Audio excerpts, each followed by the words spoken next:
Salut tout le monde! Il y a bien longtemps, avant même que Jésus ne descende parmi ses enfants, vivait un homme dans un royaume dont le roi et la reine étaient très méchants. Cet homme était un homme de Dieu. Dieu lui parlait directement et cet homme suivait Dieu. Le roi et la reine, eux, n'aimaient pas du tout Dieu. Ils faisaient le contraire de ce que Dieu voulait. Ils avaient d'ailleurs choisi de suivre de faux dieux. L'homme de Dieu s'appelle Élie. Il vient de remporter une formidable victoire contre les faux prophètes. Mais une terrible nouvelle va le décourager. Cette histoire se trouve dans la Bible, dans 1 Roi chapitre 19. La présentation d'aujourd'hui est largement inspirée des ressources de l'association Évangile et Enfance. Donc le roi Akab rapporte à la reine Jézabel tout ce qui vient de se passer. Comment Dieu a montré qu'il était vraiment Dieu, en envoyant miraculeusement du feu sur l'offrande et que les faux prophètes du faux Dieu Baal sont morts. Et comment Dieu a fait gagner Élie. Voici la nouvelle décourageante pour Élie. La méchante reine Jézabel veut le tuer. « Je vais le tuer, Élie, avant demain à la même heure, dit-elle. » Élie ne devrait pas avoir peur de Jézabel, avec tout ce qui vient de se passer dans l'histoire précédente, mais Élie a peur. Élie est envoyé par le vrai Dieu qui peut faire descendre le feu du ciel ou faire pleuvoir la pluie après 3 ans de sécheresse. Élie, l'homme de Dieu, a vu tout au long de sa vie ce que Dieu a fait, comment Dieu a pris soin de lui. Dieu a utilisé des corbeaux pour amener à manger à Élie, au bord du torrent de Kérit, mais c'est une autre histoire. Pendant la famine, Dieu a constamment rempli un pot d'huile et un autre de farine pour qu'il ne meure pas de faim, chez une dame de Sarepta. Élie pouvait compter sur le soutien et la protection de Dieu. Pourtant, face à cette menace, Élie a peur. Il est pris de panique et il s'enfuit. Il s'enfuit dans le sud du pays avec son serviteur. Puis Élie décide de continuer encore la route tout seul. Il va dans le désert pour se cacher et ne pas être retrouvé. Après avoir marché longtemps, pendant une journée complète, il s'arrête épuisé, assoiffé, affamé, découragé. Il s'assoit sous un arbuste, sous un genêt. « Maintenant, Seigneur, c'est trop, prends ma vie, je ne suis pas meilleur que mes ancêtres. » Élie est découragé, il veut mourir. « Prends ma vie, dit-il à Dieu. » Comment Dieu a-t-il réagi devant ces paroles de Élie? Il pourrait lui faire des reproches en disant « As-tu oublié, Élie, tout ce que j'ai fait pour toi? Ne me fais-tu plus confiance? Tu n'aurais pas dû t'enfuir devant la méchante reine. » Mais non, ce n'est pas ce que Dieu dit à Élie. Dieu n'a pas dit tout cela. Il ne lui fait pas de reproches. Au contraire, Dieu a compris la fatigue et le découragement de Élie. Dieu est patient envers Élie. Être patient, c'est ne pas s'énerver devant le comportement des autres ou rester calme devant les difficultés. La Bible dit que Dieu est source de toute patience dans Romains 15, 5. Dieu est patient envers tous ceux qui ont choisi de croire en lui et de le servir. Même si tu agis parfois de la mauvaise manière et que tu te décourages, Dieu est patient. Dieu continue de t'aimer et de prendre soin de toi. Dieu veut t'aider pour te relever, pour t'aider à continuer dans la bonne direction et continuer à le servir. Ici, Dieu ne se détourne pas d'Élie. Il va agir avec beaucoup de patience et de bonté envers lui. Alors que le prophète est allongé sous le genêt, il s'endort. Dieu lui envoie un ange qui le touche, le réveille et lui dit « Lève-toi et mange ». Il y regarde et voit un gâteau cuit sur des pierres et une cruche d'eau. Il mange, il boit, puis retourne dormir. L'ange de Dieu vient une deuxième fois le toucher, le réveiller et lui dire « Lève-toi et mange, car le chemin est trop long pour toi. » Élie s'est levé, il mange, il boit. Et on voit que Dieu prend soin d'Élie en lui apportant à manger, à boire. Il prend du repos. Et Et avec la force que lui donne ce repos et ce repas, Élie pourra marcher 40 jours et 40 nuits vers la montagne de Dieu. Pour nous aussi aujourd'hui, lorsque l'on sert Dieu comme Élie a servi Dieu, il peut arriver que l'on traverse des situations difficiles et que l'on soit découragé. Dans ces situations, Dieu ne nous dit pas « c'est assez, j'en ai marre de toi » ou bien « c'est la dernière fois que je te pardonne ». La Bible dit ceci dans Exode 34:6 « L'Éternel est un Dieu de grâce et de compassion, lent à la colère, riche en bonté et en vérité. » Élie donc décide de continuer son voyage vers la montagne de Dieu. Il marche 40 jours et 40 nuits vers le mont Horeb. Le mont Horeb, c'est là que Dieu s'est révélé à Moïse et c'est là que Dieu lui a donné les 10 commandements.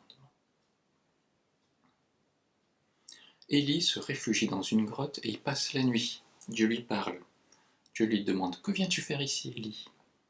Élie lui explique pourquoi il est triste et découragé. Il répond « Seigneur, Dieu de l'univers, j'ai pour toi un amour brûlant. Mais les Israélites ont abandonné ton alliance, ils ont détruit tes autels, ils ont tué tes prophètes. Moi seul, je suis resté, et ils veulent prendre ma vie. Sors et tiens-toi sur la montagne, lui dit Dieu. » Une fois de plus, Dieu est patient envers Élie. Il ne dit pas à Élie qu'il a eu tort. Il sait qu'Élie est découragé. Pour l'aider, Dieu va l'encourager, il va se manifester à lui et passer sur la montagne près de lui. Il y a un vent très fort qui casse les rochers, le bruit est assourdissant, c'est un véritable cyclone. Mais Dieu n'est pas dans le vent. Après le vent, la terre commence à trembler. Élie s'agrippe à tout ce qu'il peut. Tout bouge sur la montagne, tout est secoué, tout tremble. Mais Dieu n'est pas dans le tremblement de terre. Après le tremblement de terre, le feu arrive, la montagne brûle. Mais Dieu n'est pas dans le feu. Après le vent, le tremblement de terre et le feu, Élie entend un murmure doux et léger. Il sait que Dieu est dans ce murmure doux et léger. Il se cache la tête avec son manteau parce qu'il sait que Dieu est parfait et qu'on ne peut pas le voir directement lorsque l'on est pécheur. Il entend une voix qui dit « Que fais-tu ici, Élie ?» Élie lui aurait dit pourquoi il est découragé. Dieu lui répond en lui confiant une mission importante. Dieu demande à Élie de consacrer le roi de Syrie, cela veut dire désigner, choisir un nouveau roi. Élie doit aussi consacrer un nouveau roi pour Israël à la place du roi et de la reine très méchants, Akab et Jézabel. Dieu demande aussi à Élie de consacrer un nouveau prophète.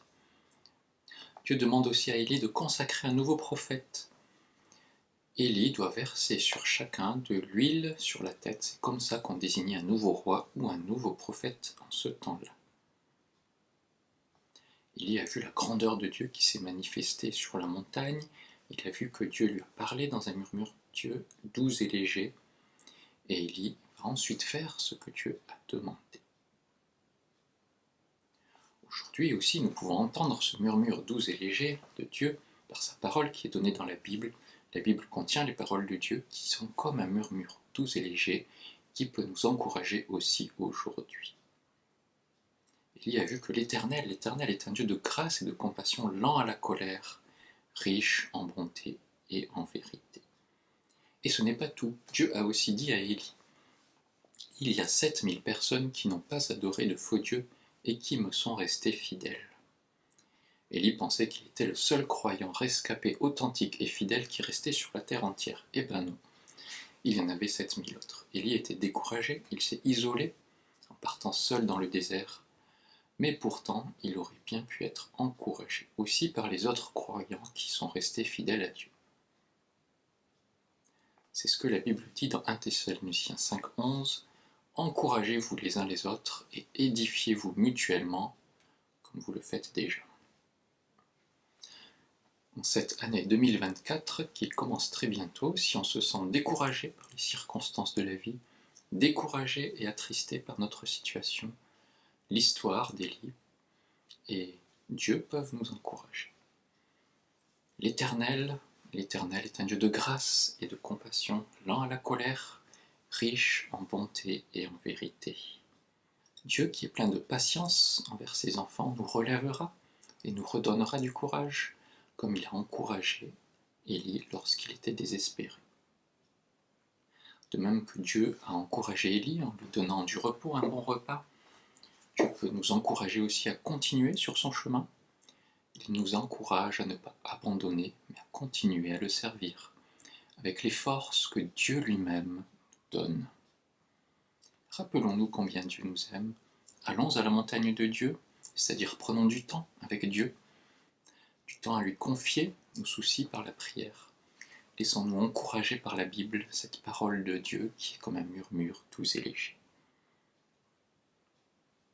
Élie va retrouver son pays. Il cherche Élisée, finit par le trouver, et c'est Élisée que Dieu a choisi pour devenir prophète. Élie va le voir, il lui jette son manteau sur lui, ce qui est un signe que Élisée a été choisi comme prophète. Élisée va voir sa famille, lui dire au revoir, il va suivre Élie. Un jour, Élisée va remplacer Élie, mais il doit d'abord être formé. Élie puis Élisée ont tous les deux été des messagers de Dieu, des prophètes. Ils ont encouragé les Israélites à arrêter d'adorer de faux dieux. Ils ont encouragé les Israélites à revenir à l'Éternel. Si tu es déjà chrétien, tu n'es pas le seul chrétien sur terre, il y en a plein d'autres. Et comme Élie ou Élisée, Dieu nous encourage aussi à recevoir et à transmettre cette foi que nous avons reçue, à transmettre cette foi à d'autres. Voici ce que dit 2 Pierre 3,9. Le Seigneur va bientôt accomplir sa promesse. Pourtant certains disent qu'il est en retard. En fait, il est patient envers nous. Il ne veut pas que certains meurent pour toujours, mais il veut que tous arrivent à changer de vie. Dieu est patient, il veut que tous se tournent vers lui, arrivent à changer de vie et croient en lui. Il ne veut pas que certains meurent pour toujours. Aujourd'hui, il n'est pas trop tard pour avoir cette foi et placer cette foi, cette confiance en Dieu, pour lui demander pardon pour le mal que l'on fait, pour se repentir, croire et changer de vie. Aujourd'hui encore, nous pouvons nous tourner vers Dieu, venir à lui, ou bien si l'on a déjà fait, on peut encore continuer à servir Dieu. Bye bye.